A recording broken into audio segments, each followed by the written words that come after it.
Hey everybody on the stream. We're up and ready to go here with a world update. I think you're going to find this very interesting as to what's going on around this planet that might help you better understand the complexity and the danger of the current set of affairs. So as soon as this commercial finishes here at K-Talk, I will get going for sure.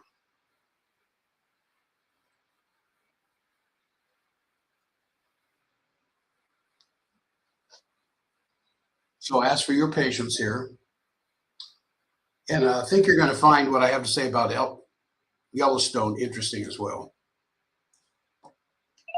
All right, I think we can get going as soon as I find a way to mute that out. All right. Good morning, Global Affairs Unfiltered. I am Jack Stockwell, and we'll be here for an hour this morning, continuing a world update concept. And I want to talk about the latest stuff coming in from Yellowstone. Over the last little while, Yellowstone has swollen another whole inch.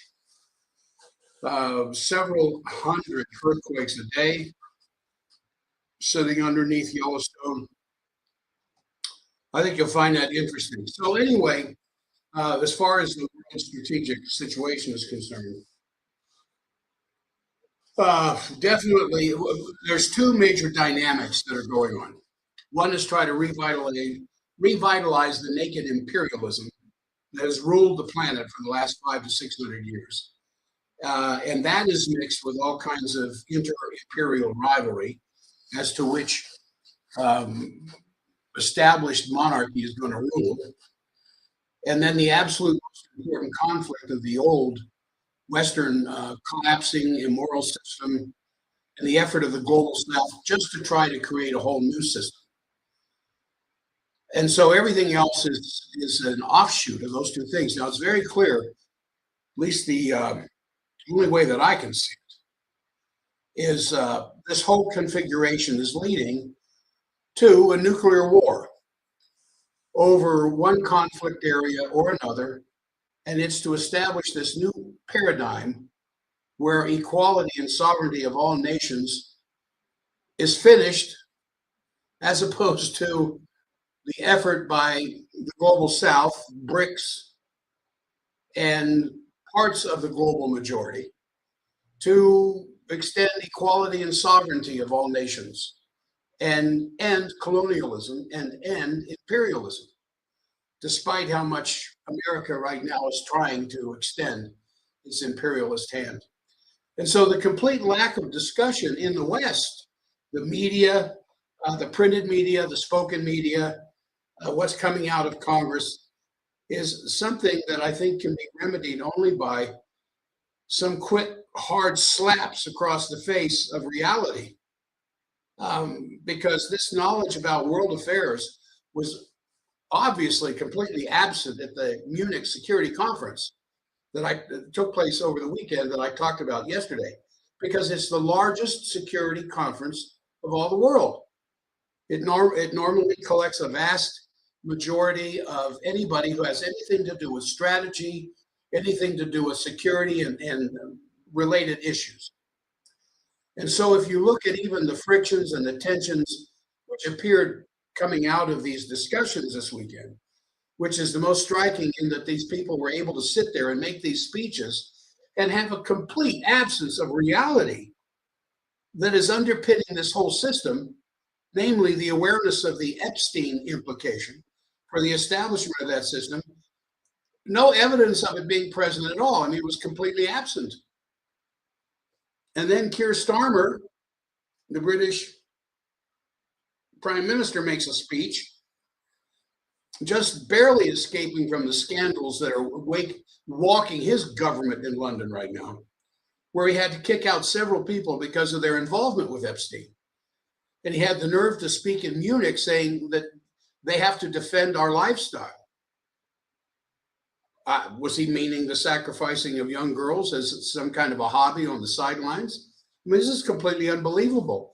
But the long expected major speech, of course, was given by Marco Rubio, who made a very strange effort to evoke the values of Western civilization, of everything from the Sistine Chapel to Beethoven to the Rolling Stones, like I talked about yesterday, which shows you his preferences. But the speech was actually a not so veiled threat to the Europeans. In other words, either you join our MAGA remodeling of the world, and that way we can have a Western civilization against the rest of the world, or else you're going to be looking at a regime change of your own. I mean, he didn't say that, but anybody who knows what the issues are basically knows that was the underlying threat coming out of his speech. Now, initially, there was a very big celebration that Marco Rubio is much more conciliatory than his brute J.D. Vance counterpart. J.D. Vance was very clear last year, threatening the Europeans openly. Rubio is trying to smooth it over a little bit. So Boris Pistorius and Markus Söder, the Bavarian prime minister, president, or I forget how the German states call their, not a prime minister. Well, it doesn't matter. We're actually among the few people making a standing ovation after Rubio's speech. Now, even already Sunday evening in the talk shows that were showing up trying to assess various pundits' opinions of what had happened in Munich, if you put aside the style of Rubio's speech and you look at the substance, I think it was actually clear that he's basically giving the Europeans an ultimatum to either come and join the MAGA agenda, or things simply are not going to be so nice. And one commentator that was speaking about this out of Germany, Deidre Berger, a woman analyst, basically said this was a very dangerous speech coming from Rubio because it was very seductive. And it portrayed a vision of the world basically along the lines of what I just got through talking about, in the sense that the West will control the world under the MAGA hat. Now, it's very clear that the real agenda, which the Europeans have to deal with, since normally they're very efficient in closing their eyes and plugging their ears. But what is the lead of the intent today? You cannot just concentrate on the transatlantic relationship between the United States and Europe and not look at what the U.S. strategy in our side of the planet, here in the Western Hemisphere, is, which I think would be much more clear after Trump is going to meet with 6 or 7 heads of state of Latin America in the next few weeks. And you know what he's going to do. I mean, it's obvious what he's going to do, because a lot of his henchmen have been out speaking ahead of time, especially Rubio. He's going to demand complete re-dollarization. He's going to demand that they kick out the Chinese, like in the Chankay deep seaport there in Peru, and basically agreeing that Latin America is sort of the backyard of the United States in terms of losing all sovereignty and making available the strategic resources for the coming conflict with China, but also actually with BRICS in general. You understand that? That's how intrusive China and Russia have become in this hemisphere. And the original Monroe Doctrine wasn't to keep foreign nations out of this hemisphere. It was to keep their militarization out of this hemisphere. So that's the sort of confrontation which the Europeans would also engage in if they would, stay with the American foreign policy. In other words, I'm saying that what Rubio was saying is, you're going to come under the MAGA hat, or you're going to be in trouble. Naturally, this is going to extend into the Pacific, where the Japanese militarization as a part of it. China's not too happy with the militarization going on in Japan right now, but there are enough conflicts in Europe already. Greenland's not forgotten, but in any case, the situation is just one of increasing political, geographical, monetary entropy. Now, internally, among the European Union, I think the key thing was that Merz sort of seemed to sympathize with Starmer.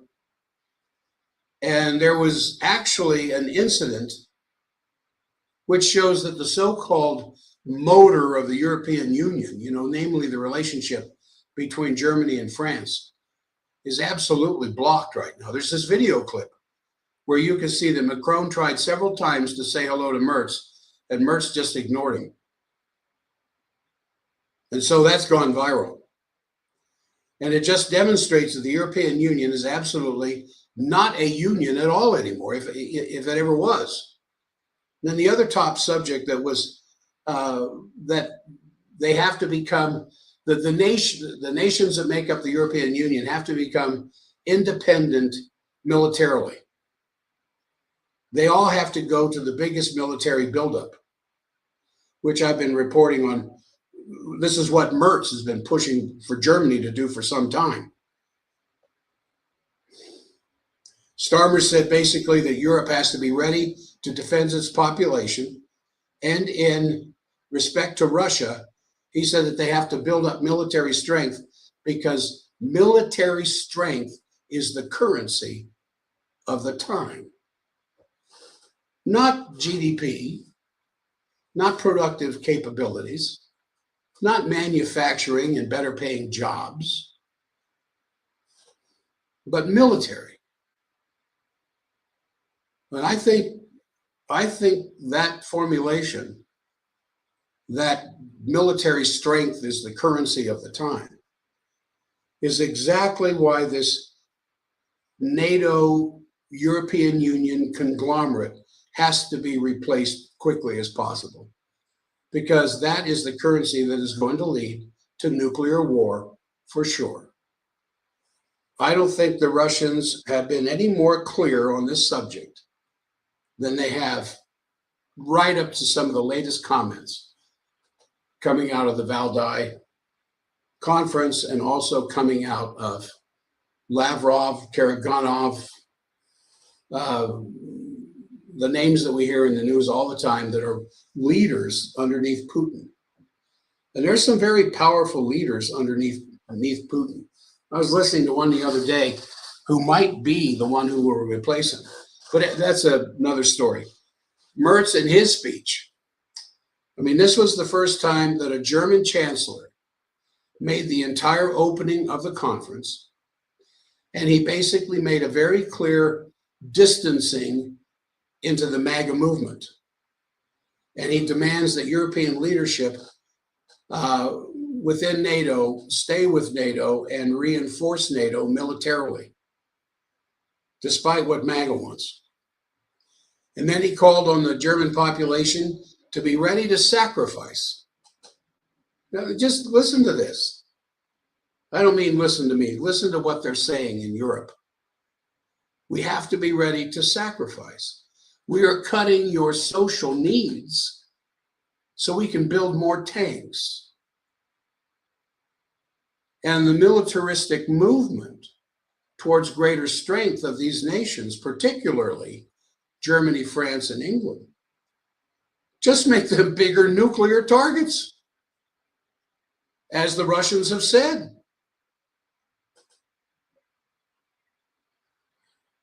He said that the sacrifice that the German citizens need to make now would be necessary to have a larger independence from the United States.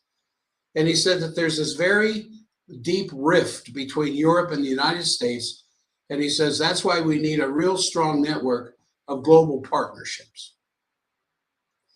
Then the Development Environment Minister of Germany, Schneider, met with Gavin Newsom, and they promised a stronger cooperation in the climate policy, which also Rubio in his speech called a cult. there was something. Old Marco, I can agree with you.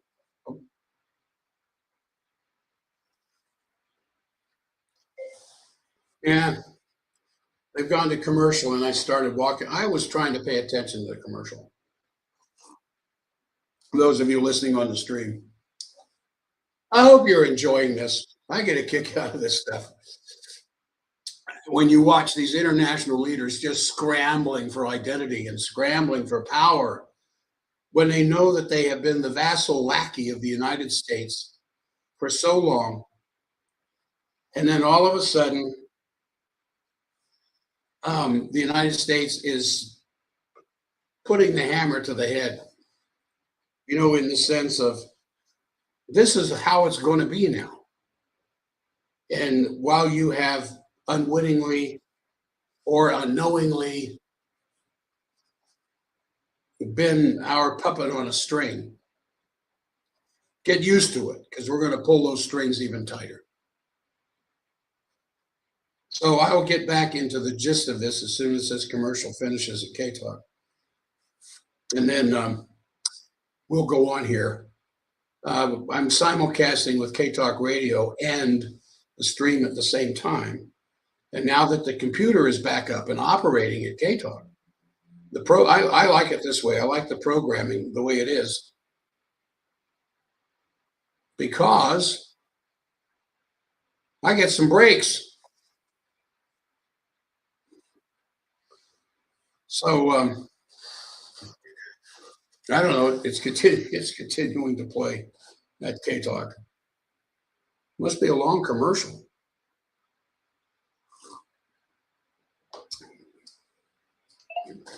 So keeping that in mind, and I've continued the broadcast on the stream during the commercial at K-Talk. Sorry, I was trying to watch that a little closer. I'll get this done. But anyway, Rubio pissed off a lot of people at this security conference because he said climate change was a cult. In any case, MERS's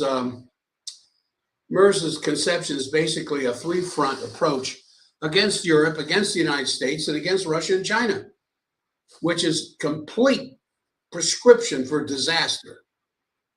But there's all this talk about Europe taking more responsibility for its own defense.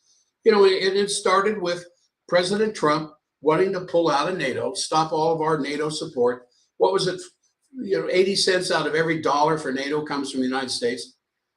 And in the midst of this, you don't want to overlook the fact that the United States still has. Here's your trivia question of the morning. How many military bases do we have in Germany? A dozen? 20? We have 40 military bases in Germany. 40 million. You imagine Germany having 40 military bases in the United States? We have 40 military bases in Germany. Several of them are very large. And altogether, there are 40,000 American soldiers in Germany. I don't know how many Marines, but there's 40,000 soldiers. Ramstein, of course, is the hub for all deployments into Africa and the Middle East. And there are huge military bases in several other cities. I'm not going to take the time to mention them, except one of them, which I've been to, Wiesbaden. But the U.S. actually is the occupying power in Germany. We are occupying Germany. And all this talk about shifting priorities does not take that away. And Merz can say all he wants to say, but we have 40,000 soldiers in Germany. Now, I don't know what's going to come out of this Munich conference, because I've never seen such disarray. Usually they all come out holding hands. And it's also very difficult to have a complete overview of what happened, because there are 4 major halls involved that are all going simultaneously. You've been to conferences like that, health conferences, whatever, and you try to pick and choose which hall you want to go to and which speaker you want to listen to based on the subjects that you're interested in. Well, there were all kinds of subjects being discussed, obviously for networking. So this Munich Security Conference, which used to be a place where strategy would be discussed, is still, I have from my sources of information, that this was primarily just PR, a networking event. What is the major here's another trivia question.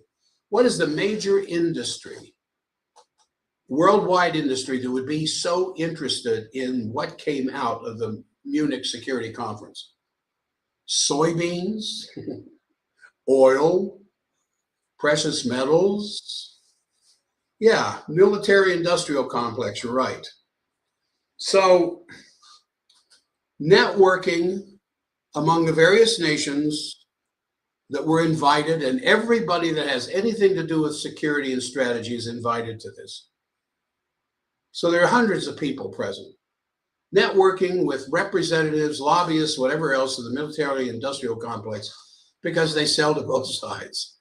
So the only reasonable speech that I can make any sense of was from Wang Yi, the foreign minister from China, who, other than talking about diplomacy and dialogue as a means of conflict resolution, made a very strong warning, an unmistakable warning against the militarization that's going on in Japan. And the fact that the prime minister recently talked about Taiwan as an existential threat to Japan's existence. So this is some rather sharp criticism with that remark already causing the Japanese government to take a few steps backward against China. But I'm sure that the Chinese delegation and some other people will have their own assessment. I haven't been able to read it yet, of those comments by the Prime Minister of Japan. But with all this going on, there was no speech that I'm aware of. I don't think anybody else reported anything to this effect, that there was no mentioning of the fact that the entire international and the entire international establishment is tainted with the Epstein scandal.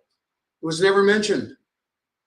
Neither that there were those how many thousands and thousands, maybe millions of the so-called rich people involved, because altogether 3 million documents still have not been reviewed, and only a very, very tiny amount which has not been redacted.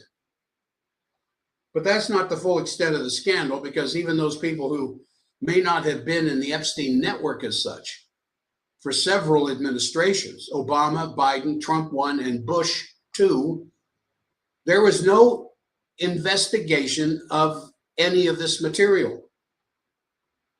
And I was talking about this yesterday, that there's not guilt by implication of the names that are mentioned, the pictures, the rather provocative pictures. But what about the people who knew this was going on and didn't do a damn thing about it? Epstein eventually committed suicide, and that was it. It's all done and over. But for all the other people who definitely committed crimes, there has been no investigation whatsoever. There are now 25 zillion videos on YouTube where some people have just a little bit of an aspect of what had happened here and there.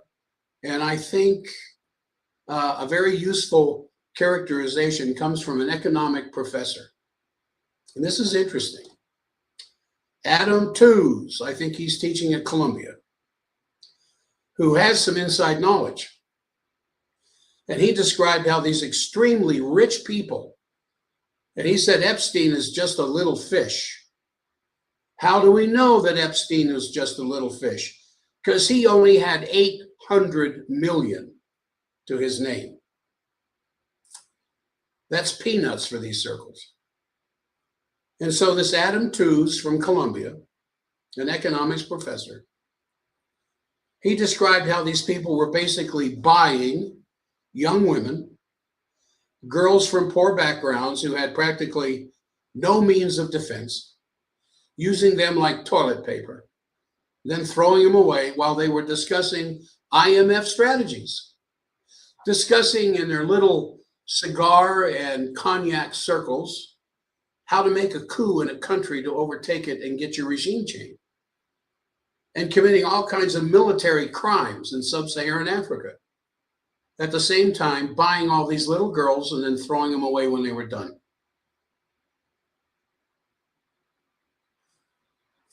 I think that's the key idea here. That's the same mindset. That's what allows the atrocities we have been discussing left and right and up and down, many talk show hosts for the last several decades, including Gaza, including the military interventionist wars in the Middle East. All of this is coming from that same mindset, like what this sexual misuse scandal is now revealing.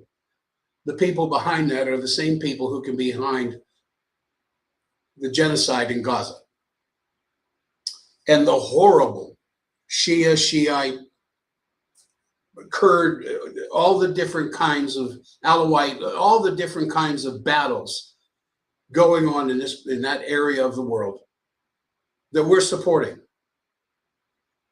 And I think it's a very important thing because the people who are doing this obviously have decided to become evil incarnate themselves.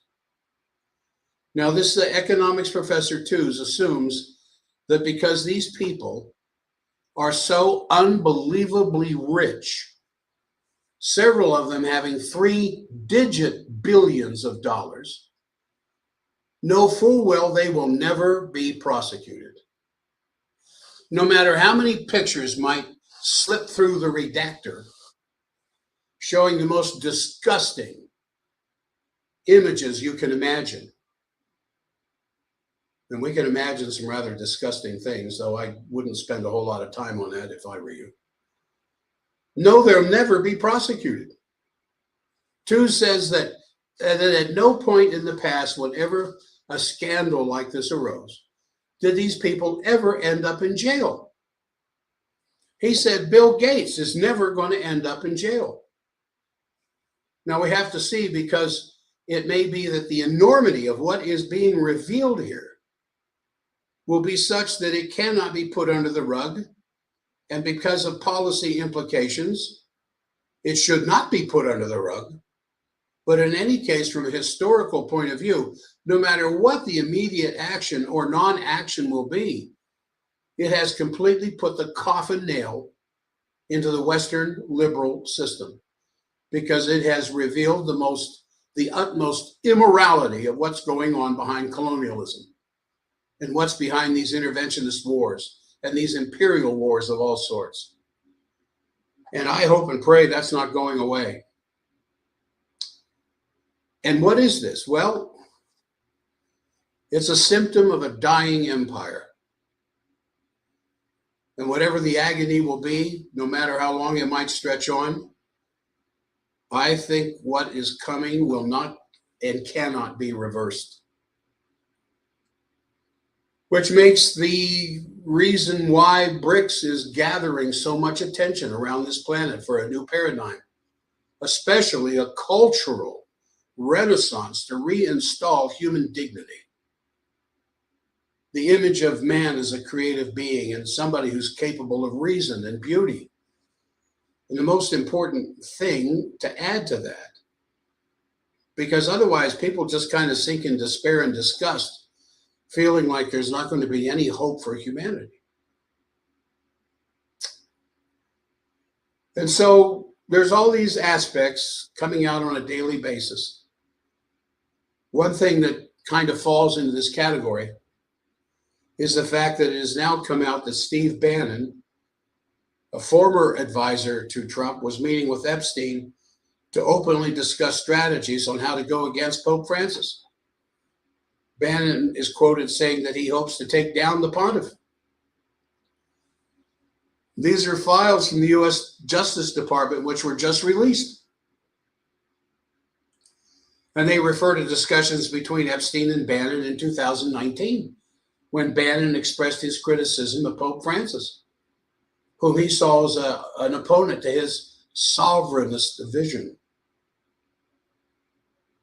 So I think that needs further inquiry as well, but it's also clear that what makes this whole combination of the cover-up of sex crimes and continuous militarization so enormously attractive is the enormous profit that's being made by the military buildup. And it's a little simplistic to just have a throwback to Eisenhower's warning of this industry. But now it's not just this industry. It's Hollywood. It's mainstream media. It's the evening news. It's the leftist control of major universities. It's like a cancer that has spread into every aspect of life. And you see it in you see it in the energy industry, you see it in pharmaceuticals, where we have just become cattle. Now, there are pictures that are now showing up from these files, showing Pistorius, the defense minister of Germany, together with Zelensky, and they're both grinning and they're holding up a drone. And it turns out the drone was produced by a firm called Quantum Frontline, where they wanted to keep the location where their factory is secret. I bet they want to keep that factory secret because there's an Oreshnik missile out there with their name on it. And that's why, I mean, obviously, you know, a drone company produces drones and they want to produce them for an eternity because it'll be an eternal source of income. That's why they want to keep the war going. Now, obviously, here in our country, the Epstein affair is every bit as explosive as it is in the UK and elsewhere. Pam Bondi clearly tried to cover it up, or is trying to cover up the whole thing. But not only Pam Bondi, also Kash Patel. I don't see it now, but in any case, Kash Patel also refused to investigate and actually lied, obviously, to Congress in his own testimony. And so now they have it on Kash Patel. I'm sorry about that, but basically, Kash Patel said back in September 2025, and he said it in front of Congress, that there is absolutely no trustworthy information that Epstein would have negotiated girls to other people. He said that under an oath, and that Epstein only used girls for himself. He said Epstein did not conduct a professional child trafficking trade, but he would have used all of these young victims for his own satisfaction. Now, there is apparently an official FBI document from that same time, which absolutely proves that this was already wrong and that Kash Patel had to know it was wrong when he was testifying to this before Congress, 4 or 5 months ago. So it'll be interesting to see what comes of this, the consequences. In any case, you have now Thomas Massie and Ro Khanna, and I think a couple of other congressmen who seem to be serious about demanding the total redaction and total taking away the redaction from these files. Now remember, these files have been digitized, and the redaction is a digital redaction. There's not somebody sitting there with millions of pieces of paper drawing a black magic marker along one sentence to the next. They have the originals.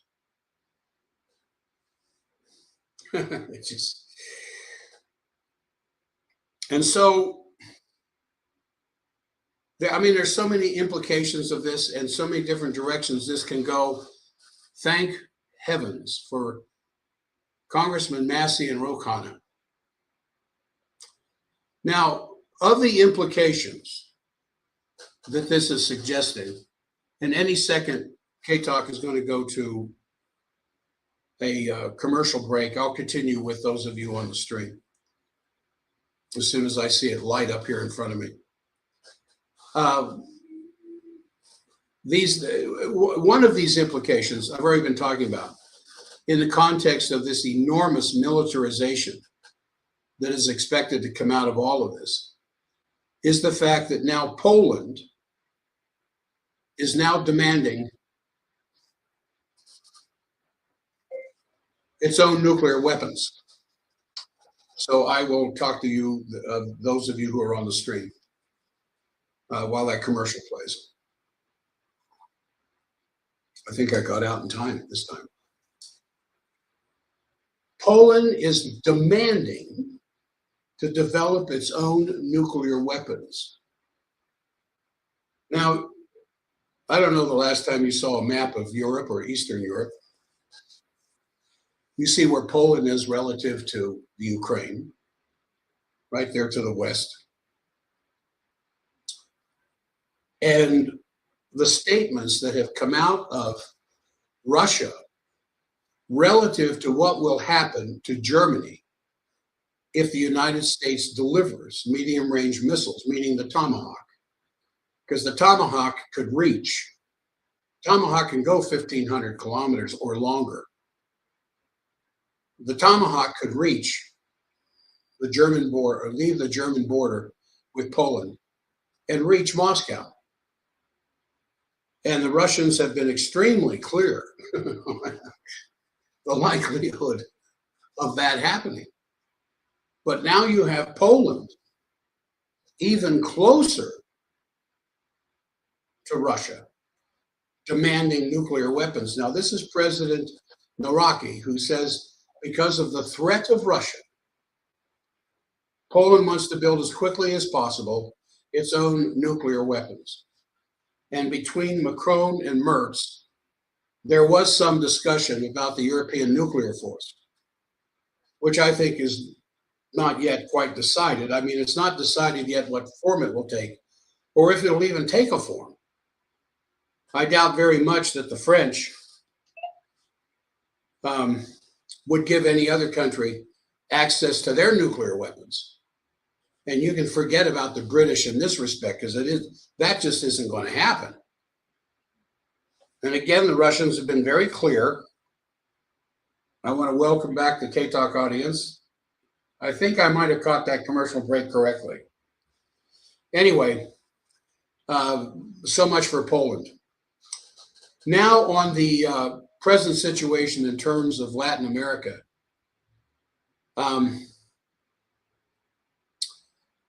This very dire situation that is forming around Cuba, which clearly is getting the Gaza treatment now, with incredible shortages coming from the oil blockade.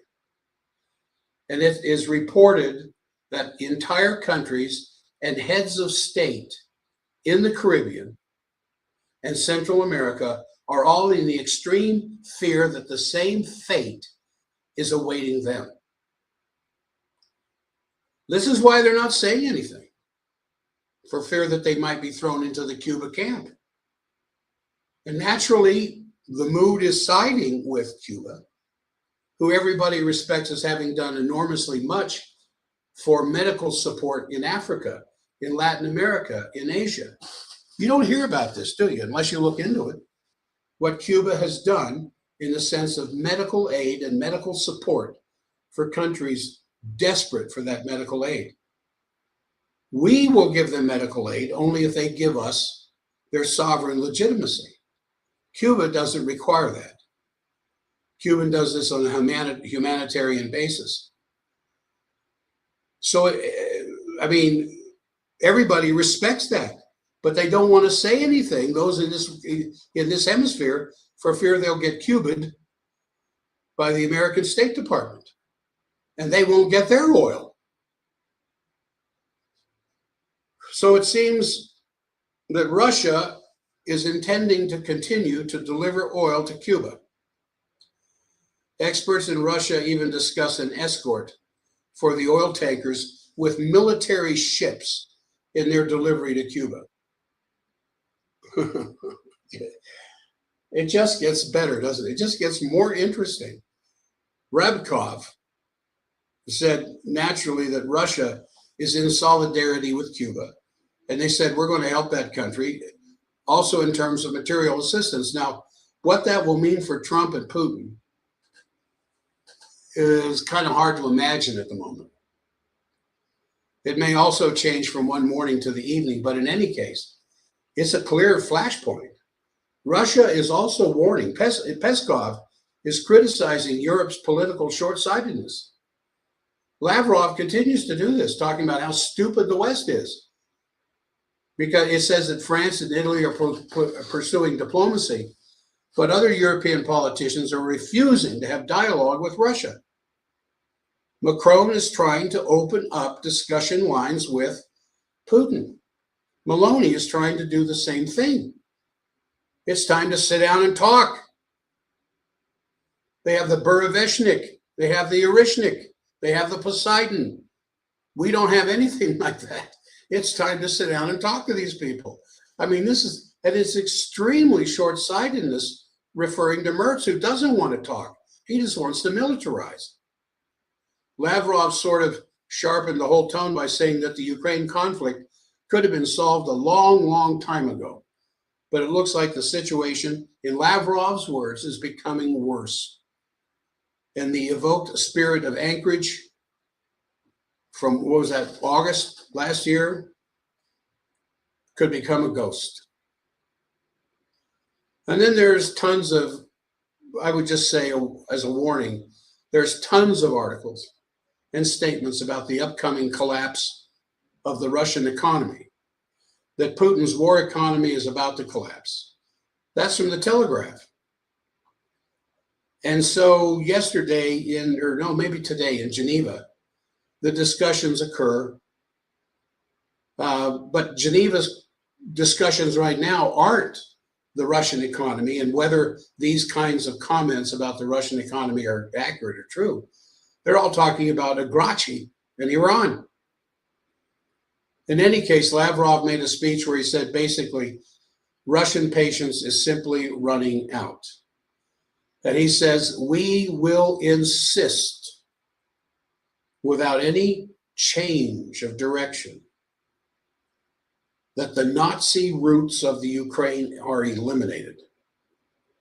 And the Russian demand of what the war aims were from the beginning, simply the denazification and neutrality of the Ukraine.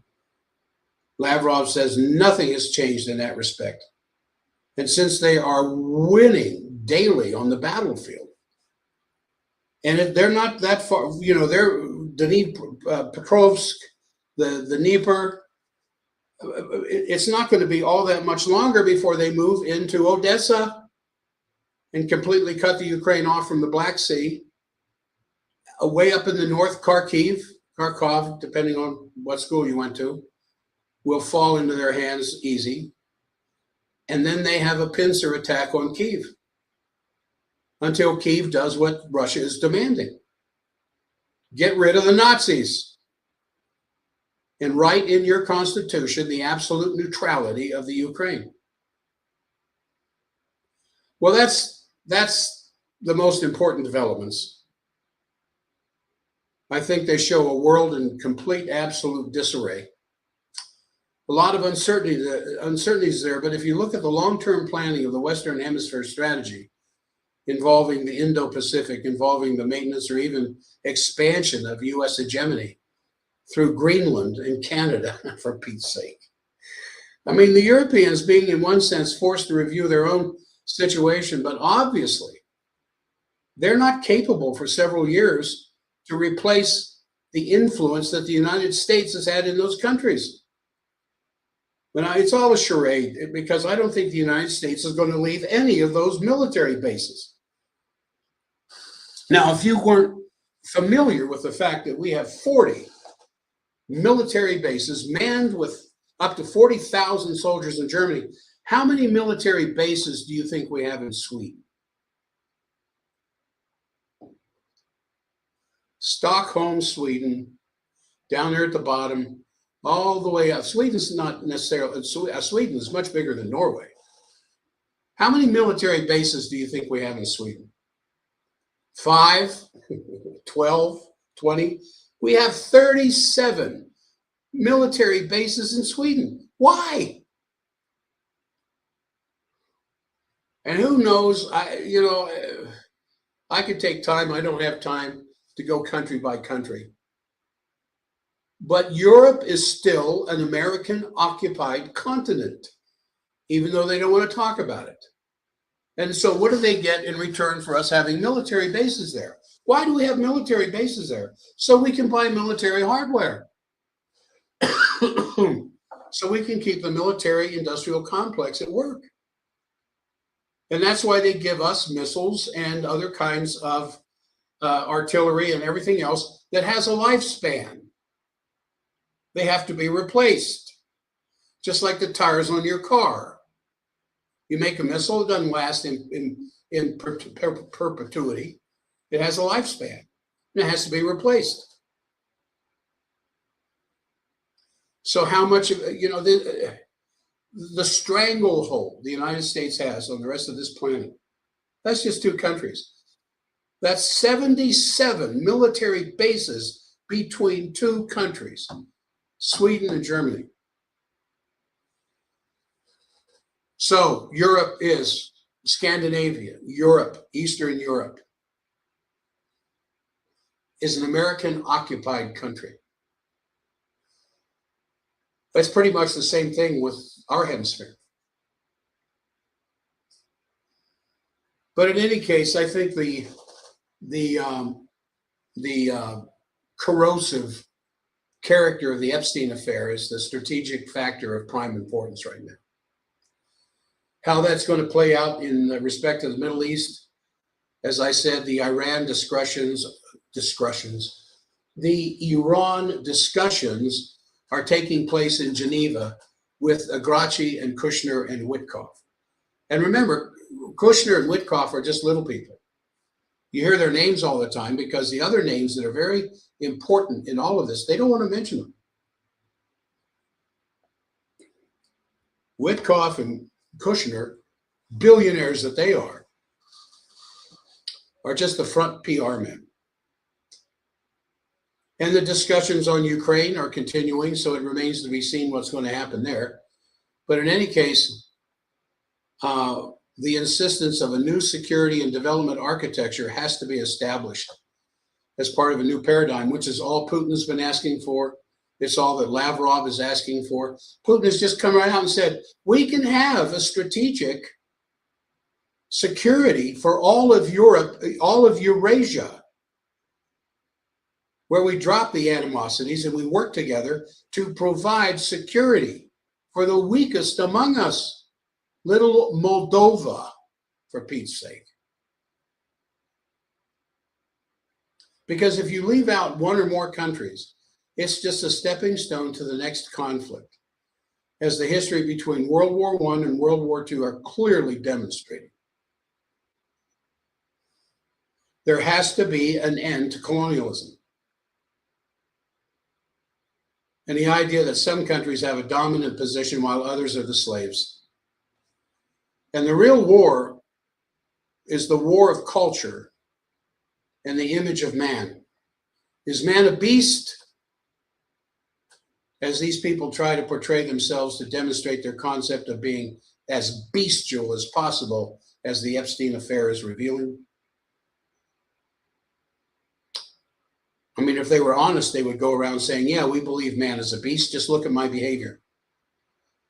Or the noble idea that the thing that separates us from the beasts is the species that is gifted with creative reason, capable of making beautiful compositions in classical music, building cathedrals, writing poems, just being human.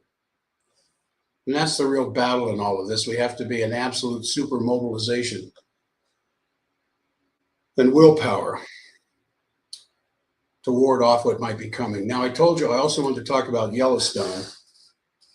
There's only a few minutes left.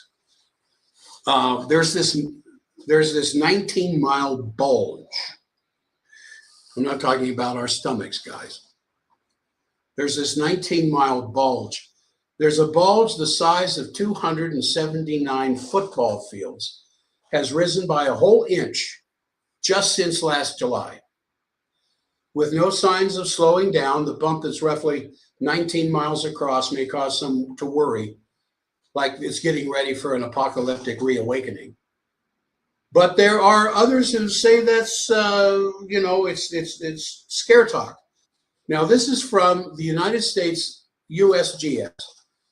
as early as, I think, this month. I'm going to quote directly from the USGS. Yellowstone is not overdue for a major eruption. The last three large caldera-forming eruptions occurred approximately 2 million, 1.3 million, and 631,000 years ago. The average interval between them is 725 to 735,000 years. But volcanoes don't follow strict schedules. This average is based on only two intervals and isn't predictive. Even by that rough math, another 90 to 100,000 could pass before it might be considered due. But that's how volcanology works. They say the most recent volcanic activity, lava flows, was about 70,000 years ago. Smaller hydrothermal explosions occur occasionally, but nothing points to anything larger soon. So the current status, and this is from the latest USGS Yellowstone Volcano Observatory update, February 2026, says this: activity is at background levels. There's ongoing subtle ground deformation, minor uplift near the North Caldera Rim starting in 2025, similar to past episodes like 1996 to 2004, low-level seismicity, which is normal for the area, and the alert level is normal green. No magma-driven warning signs like rapid uplift, intense earthquake swarms, or unusual gas release are present. The magma chamber is only partially molten, 5 to 15% in key areas, and recent studies show that magma isn't sufficiently connected or mobilized for a major eruption anytime soon. Odds of a super eruption, VEI 8 scale, in any given year are extremely low, far lower than many other natural risks. If a large eruption ever happens again, possible but not guaranteed, excuse me, scientists expect detectable precursors, earthquakes, deformation, gas changes, for weeks to years in advance, thanks to constant monitoring. Now, of course, some of the largest volcanic explosions in the history of this Earth occurred prior to the fact that we had volcanology to the level that we do today, and that they didn't necessarily have the detection equipment that we have today, or supposedly they didn't. But I don't know. What do you think? The fact that a bulge the size of 279 football fields has risen by 1 inch. How do they measure that? By satellites. That's what they claim. Now, the particular example of uplift or deformation, let me say goodbye to the K-Talk crew, because the pre-morning or the 8 o'clock news break is going to start any second. I'll be back tomorrow at 7 a.m. with a health program for you that I think you'll find very interesting. So I will bid you a fond adieu until tomorrow morning at K-Talk. Those of you on the stream, once again, I definitely appreciate your participation here. No static today. That's good. That's good to hear. I appreciate that too. But I hope this has been interesting. The world update and a very quick review of a report from the USGS, the United States Geological Services, regarding the volcano at Yellowstone. They said that it's particularly stunning, but it's not particularly unusual that there's a 1 inch swelling of 279 football field near the right on the Wyoming border, the northwest area near the Wyoming border with Idaho. All right, I'm going to end the stream. Thank you all for being a part of the show. If you'll like and subscribe and refer, I would deeply appreciate it. I will